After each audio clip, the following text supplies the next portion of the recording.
Давай, Мэдисон, ты сможешь. Ты уже к двери. Бля, здесь кухня.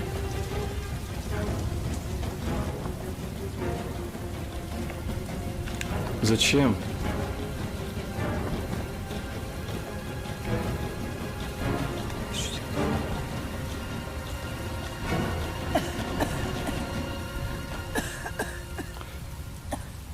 Ну, ребята, если что, до свидания. Наверное, зря сюда сел, нет?